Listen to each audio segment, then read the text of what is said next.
അർജുനായി നമ്മൾ മലയാളികളെല്ലാം തന്നെ ഒരേ മനസ്സോടുകൂടി കാത്തിരിക്കുകയാണ്.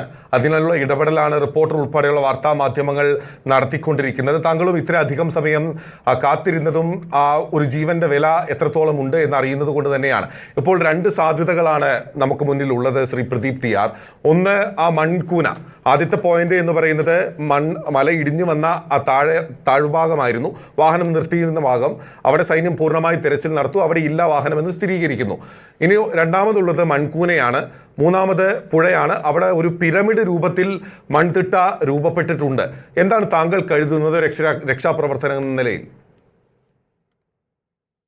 ഞാൻ ഈ കാര്യത്തിൽ ഇപ്പോൾ കാണുന്നത്, ഞാൻ കഴിഞ്ഞ ദിവസം റിപ്പോർട്ടർ ചാനലിൽ സംസാരിക്കുമ്പോൾ നമ്മളുടെ ഈ ലോറി പാർക്ക് ചെയ്തു എന്ന് കരുതുന്ന റോഡിന്റെ ഭാഗത്ത് തന്നെ ലോറി ഉണ്ടാകും എന്നാണ് നമ്മൾ എല്ലാവരും വിശ്വസിച്ചത്. അത് തന്നെയാണ് ഞാനും വിശ്വസിച്ചത്. ഇന്ന് രാവിലത്തെ റിപ്പോർട്ടർ ചാനലിൽ ഉണ്ടായ അതിനെ ഖണ്ഡിക്കുന്ന രീതിയിലുള്ള ഒരു കണക്കും മറ്റു കാര്യങ്ങളും, ഇടിഞ്ഞു വന്ന മണ്ണിന്റെ അളവും അതിന്റെ മലയുടെ ഉയരവും എല്ലാം രേഖപ്പെടുത്തിയ ഒരു കണക്ക് വന്നപ്പോൾ അത് സംഭവിക്കാൻ സാധ്യതയുള്ളതാണെന്ന് തന്നെ ഞാൻ വിശ്വസിക്കുന്നു. കാരണം ഇപ്പോൾ നമ്മളത് തിരിച്ചറിയുകയും ചെയ്തു, റോഡില് വാഹനമില്ലെന്നുള്ളത്.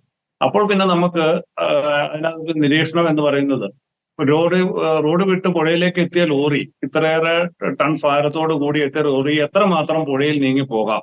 പുഴയിലെ ഒഴുക്കും ലോറിയുടെ ഭാരവും ഇതിനൊരു അനുബന്ധ ഘടകമാണ്. അപ്പൊ അതുപോലെ തന്നെ മല ഇടിഞ്ഞു വന്ന മണ്ണ്, ആ മണ്ണിന്റെ ഒരു വലിയ സാന്നിധ്യം ഇവിടെയുണ്ട്. അത് ലോറിയുടെ ഒഴുക്കിനെ തടസ്സപ്പെടുത്താനുള്ള സാധ്യത ഇവിടെ കാണുന്നുണ്ട്.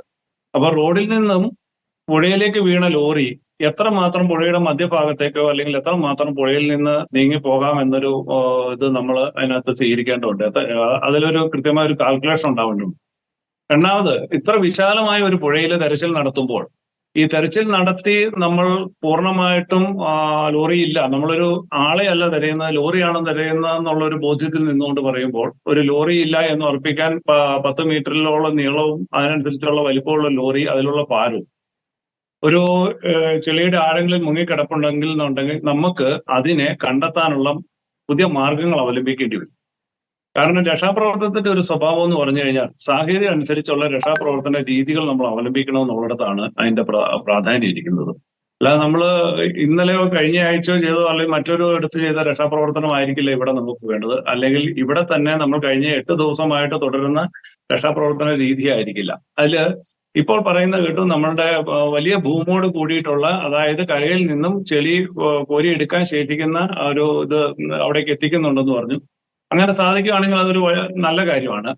ഞാൻ കഴിഞ്ഞ ദിവസം മനസ്സിൽ കരുതിയത്, നമ്മുടെ ഡ്രെഡ്ജിങ് പോലുള്ള ഒരു ഉപകരണം അവിടെ എത്തിക്കുകയാണെങ്കിൽ, ഈ ലോറി ഉണ്ടെന്ന് കരുതുന്ന ഭാഗത്തെ മണ്ണ് ഡ്രെഡ്ജ് ചെയ്യാൻ കഴിയുമെങ്കിൽ നമുക്ക് അത് കൂടുതൽ എളുപ്പമായെന്ന് എന്റെ മനസ്സിൽ ഉണ്ടായിരുന്നു. ആദ്യം തോന്നിയ രക്ഷാപ്രവർത്തന മാർഗം എനിക്ക് അതാണ്. അത് വിജയിക്കാത്ത സാഹചര്യത്തിൽ, അല്ലെങ്കിൽ ഡ്രെഡ്ജിങ് നടക്കാൻ പറ്റാത്ത സാഹചര്യമാണെന്നുണ്ടെങ്കിൽ, നമ്മൾ ഭൂമിയിൽ നിന്ന് തന്നെ ഇതിനെ ഇപ്പൊ ഈ പറഞ്ഞ രീതിയിലുള്ള ഒരു മണ്ണുമാറ്റ പ്രക്രിയ അവലംബിക്കണം. അതോടൊപ്പം ഈ മണ്ണ് എത്രമാത്രം ആഴത്തിൽ അല്ലെങ്കിൽ എത്ര അളവിൽ മണ്ണുണ്ടെന്ന് നമുക്കറിയാൻ മറ്റെന്തെങ്കിലും മാർഗങ്ങളുണ്ടോ എന്നുള്ള ഒരു കാര്യം കൂടെ നമ്മൾ അറിയണം. കാരണം മനുഷ്യൻ, ഇപ്പൊ നേവി ആയിക്കോട്ടെ, മിലിറ്ററി ആയിക്കോട്ടെ, അല്ലെങ്കിൽ ഫയർഫോഴ്സ് ആയിക്കോട്ടെ, മനുഷ്യന് മുന്നിൽ തപ്പാവുന്ന ഒരു സാഹചര്യത്തിനൊക്കെ പരിധികളുണ്ട്. അപ്പൊ അത് എത്രയെല്ലാം സജ്ജീകരണം ഉണ്ടെങ്കിലും, എന്തെല്ലാം ആധുനിക സജ്ജീകരണങ്ങളിലും, മനുഷ്യൻ എന്നുള്ള ആ ഒരു ഇത് കുറച്ച് സമയത്തിന് ശേഷം ആ തപ്പലിലും പ്രവർത്തനങ്ങളിലും എല്ലാം സംഭവിക്കും. അപ്പൊ അതുകൊണ്ട് മനുഷ്യനെ ഏറെ ഫിസിക്കലായിട്ട് ഉപയോഗിക്കാതെ നമ്മൾ അല്പം കൂടി ബുദ്ധിപരമായിട്ടും അല്ലെങ്കിൽ തന്ത്രപരമായിട്ടുള്ള ഒരു ഇടപെടൽ അവിടെ നടത്തണമെന്നാണ് എനിക്ക് തോന്നുന്നത്.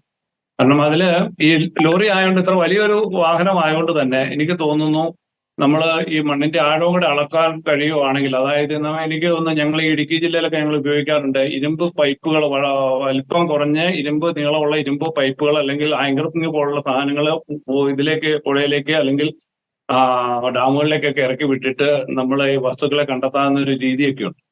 അപ്പൊ അത്തരം കാര്യങ്ങളൊക്കെ അവലംബിച്ചിട്ടുണ്ടോ ഇല്ലയോ എന്നൊന്നും എനിക്കറിയാൻ കഴിയില്ല. കാരണം ഞാൻ സംസാരിക്കുന്നത് നമ്മളെ ഇടുക്കി ജില്ല, കാരണം ഇവിടെ ഉണ്ടായ വലിയ ദുരന്തങ്ങളുടെ എല്ലാം മുൻനിരയിൽ പ്രവർത്തിച്ച ആളെന്നുള്ള നിലയിൽ നമ്മൾ ആ രക്ഷാപ്രവർത്തനത്തിന്റെ രീതി ആ സാഹചര്യത്തിനനുസരിച്ച് നമ്മൾ മാറ്റുകയും, അതില് പ്രാദേശികമായിട്ട് അല്ലെങ്കിൽ രക്ഷാപ്രവർത്തനത്തിൽ പങ്കെടുക്കുന്ന ആളുകളുടെ പ്രാദേശിക ജില്ലാ ഭരണകൂടത്തിന്റെ ഉദ്യോഗസ്ഥരുടെ ഒരു കൂട്ടായ്മ അവിടെ ഉണ്ടാവണം. ഒരു വ്യക്തിയുടെ രണ്ട് വ്യക്തിയുടെ മാത്രം തീരുമാനം കൊണ്ടല്ല രക്ഷാപ്രവർത്തനം നടക്കേണ്ടത്. ആ രക്ഷാപ്രവർത്തനത്തിൽ പങ്കെടുക്കുന്ന നേരിട്ട് പങ്കാളിത്തമുള്ള എല്ലാവരുടെയും ഒരു അഭിപ്രായ സമന്വയം കൂടെ അവിടെ ക്രോഡീകരിക്കേണ്ടതുണ്ട്. ഇല്ലെന്നുണ്ടെങ്കിൽ നമ്മൾ കഴിഞ്ഞ ദിവസം കണ്ട പോലെ തർക്കിച്ചും അങ്ങോട്ടും ഇങ്ങോട്ടും വാഗ്വാദം നടത്തിയും അല്ലെങ്കിൽ ചാനലുകൾക്ക് ഇങ്ങനെ അഭിമുഖം കൊടുത്തു ഒന്നും അവിടെ സമയം കളഞ്ഞിട്ട് കാര്യമില്ല. കൃത്യമായിട്ടുള്ള ഉദ്ദേശ ലക്ഷ്യത്തോടു കൂടി തന്നെ രക്ഷാപ്രവർത്തനം പുരോഗമിക്കാൻ വേണ്ടുന്ന ഒരു കാര്യക്ഷമമായ ഇടപെടൽ. അതില് ഇപ്പൊ നമ്മുടെ എം എൽ എ ഒക്കെ സംസാരിച്ചതിൽ നിന്ന് നമ്മളുടെ പ്രാദേശികമായിട്ട് പ്രത്യേകിച്ച് വിശേഷാൽ കേരളത്തില് അല്ലെങ്കിൽ ഇടുക്കി ജില്ലയിലൊക്കെ ഇതുപോലുള്ള വലിയ ആപത്ത് ഘട്ടങ്ങളിൽ പ്രവർത്തിച്ച് പരിചയമുള്ള സിവിലിയൻസ് ആയാലും അല്ലെങ്കിൽ മറ്റു വകുപ്പുകളിലൊക്കെ ഉണ്ടായിരുന്ന ഉദ്യോഗസ്ഥരൊക്കെ ധാരാളമുണ്ട്. അവരുടെയൊക്കെ സേവനം ഇതിനകത്ത് പ്രയോജനപ്പെടുത്താം. കാരണം നമ്മളൊരു ദുരന്തം വരുമ്പോഴാണ് ഏതെല്ലാം മേഖലയിലുള്ള ആളുകളുടെ സേവനം പ്രയോജനപ്പെടുത്തിയാൽ ആണ് വിജയിക്കുന്നത് എന്ന് നമുക്ക് മനസ്സിലാക്കാൻ കഴിയുള്ളൂ. അപ്പം ഇതിനകത്തൊരു നേരിട്ടുള്ള പ്രവൃത്തി പരിചയമുള്ള ആളുകളെ കൂടുതൽ ഉൾപ്പെടുത്തുന്നത് എന്തുകൊണ്ടും നല്ലതാണ്. പരിചയമില്ലാത്ത സിവിലിയൻസിനെ അവിടെ കൂട്ടം കൂടിക്കുന്നത് ഒരിക്കലും നല്ലതുമല്ല. കാരണം അത് മറ്റു ദുരന്തങ്ങൾക്കും അപകടങ്ങൾക്കും കാരണമാകും. കൃത്യമായിട്ടും ഇപ്പൊ അവിടെ രഞ്ജിത്ത് ഇസ്രായേൽ പോലുള്ള ആളുകൾ അല്ലെങ്കിൽ അതുപോലെ വീണ്ടും മുക്കത്തുനിന്നും കോഴിക്കോടിന്റെ വിവിധ ഭാഗങ്ങളിൽ എത്തിയിട്ടുള്ള ആളുകൾ അവരൊക്കെ രക്ഷാപ്രവർത്തനങ്ങളൊക്കെ നന്നായി നടത്തിയിട്ടുള്ള ആളുകളായിരിക്കും. അതുകൊണ്ടാണ് അവരവിടേക്ക് എത്തിച്ചേർന്നിരിക്കുന്നത്. അല്ലെങ്കിൽ ഇടുക്കി ജില്ലയിൽ അത്ര ആളുകൾ ധാരാളമുണ്ട്. കാരണം ഞാൻ എന്റെ അനുഭവത്തിൽ നിന്ന് പറയുകയാണ്, നമ്മുടെ മുൻ വർഷങ്ങളിൽ നമ്മുടെ പാലക്കാട് നമ്മുടെ ബാബു മലമുകളിൽ കുടുങ്ങിയ ഒരു കാര്യം നമ്മളുടെ എല്ലാം ഓർമ്മയിലുണ്ട്. അപ്പൊ 3 ദിവസമായിട്ടും രക്ഷാപ്രവർത്തനത്തിലൂടെ ബാബുവിനെ വീണ്ടെടുക്കാൻ കഴിയാതെ വന്നപ്പോൾ അവിടേക്ക് ഒരു സ്പെഷ്യൽ പെർമിഷനോട് കൂടി പുറപ്പെട്ട ഒരു ടീമിലെ അംഗമാണ് ഞാൻ. അപ്പൊ നമുക്കത് വിജയിപ്പിക്കാനും സാധിച്ചു. മിലിറ്ററിയോടൊപ്പം ഞാനും അവിടെ ആ ബാബുവിനെ രക്ഷപ്പെടുത്തുന്നതിൽ പങ്കാളിത്തം വഹിച്ചയാളാണ്. അപ്പം ഞാൻ അത് പറയാൻ കാരണം നമ്മളുടെ ഓരോ ദുരന്ത മേഖലയിലും അവലംബിക്കേണ്ടതായ രക്ഷാപ്രവർത്തന രീതികൾ കാര്യക്ഷമമായി അവലംബിക്കണമെന്നുണ്ടെങ്കിൽ പരിചയസമ്പന്നരായ അല്ലെങ്കിൽ ഇത്തരം ദുരന്ത മേഖലയിൽ ജോലിയെടുത്ത് പരിചയമുള്ള ആളുകളുടെ സാന്നിധ്യം നമുക്ക് കൂടിയേ തീരുമെന്നാണ് ഈ അവസരത്തിൽ എനിക്ക് പറയാനുള്ളത്.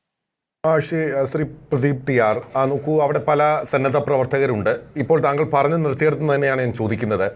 ആ സന്നദ്ധ പ്രവർത്തകരെയൊന്നും പക്ഷേ അവിടേക്ക് അംഗീകരിക്കാത്ത വിധത്തിലുള്ള തീരുമാനമാണ് അവിടുത്തെ ജില്ലാ ഭരണകൂടത്തിൻ്റെ ഉൾപ്പെടെ ഭാഗത്തു നിന്നുണ്ടാകുന്നത്. അതിനവർക്ക് അധികമുള്ള അധികാരമുണ്ടാകും തീർച്ചയായും. പക്ഷേ നോക്കൂ, കേരളത്തിൽ ഉൾപ്പെടെ ഇത്തരം അപകടങ്ങൾ ഉണ്ടാകുമ്പോൾ എക്സ്പെർട്ടൈസ് എന്ന് പറയുന്ന വൈദഗ്ധ്യം നേടിയിട്ടുള്ള ആളുകളെ നമ്മൾ അതിനകത്ത് പങ്കെടുപ്പിക്കാറുണ്ട്. പല ഘട്ടങ്ങളിലും മാർഗനിർദ്ദേശങ്ങൾ ഉൾപ്പെടെ നൽകുന്നതിനും രക്ഷാപ്രവർത്തനത്തിന് മുൻപിലിറങ്ങുന്നതിന് നമ്മുടെ സേനകൾക്കൊപ്പം തന്നെ മുന്നിൽ നിൽക്കുന്നത് ഇത്തരം ആളുകളാണ്. എന്തുകൊണ്ടാണ് ഇവരുടെ സേവനം അവിടെ ഉപയോഗപ്പെടുത്തുന്നതിനുള്ള പരിമിതി? അങ്ങനെ ഏതെങ്കിലും തരത്തിലുള്ള എന്താ പറയുന്നത് ഒരു നിശ്ചിതമായിട്ടുള്ള ഒരു നിയമം അല്ലെങ്കിൽ അത്തരമൊരു സംവിധാനം ഉണ്ടോ ഇങ്ങനെ ഉപയോഗിക്കാൻ പാടില്ല എന്ന്? ഞാൻ മനസ്സിലാക്കുന്ന അനുസരിച്ച് ഞാൻ കേരളം വിട്ട് പുറത്ത് തമിഴ്നാട്ടിൽ മാത്രമാണ് ഡിസാസ്റ്ററുമായിട്ട് ബന്ധപ്പെട്ട് ഞാൻ ജോലി ചെയ്തിട്ടുള്ളൂ. എന്റെ സർവീസ് കാലഘട്ടത്തിൽ തന്നെ ഞാനത് തമിഴ്നാട്ടിലെ വിവിധ ദുരന്ത മുഖങ്ങളിൽ ഞാൻ വർക്ക് ചെയ്തിട്ടുണ്ട്. തമിഴ്നാട് പോലുള്ള സ്ഥലത്ത് അതിന് വളരെയധികം സ്വീകാര്യതയാണ് എനിക്ക് ലഭിച്ചിട്ടുള്ളത്.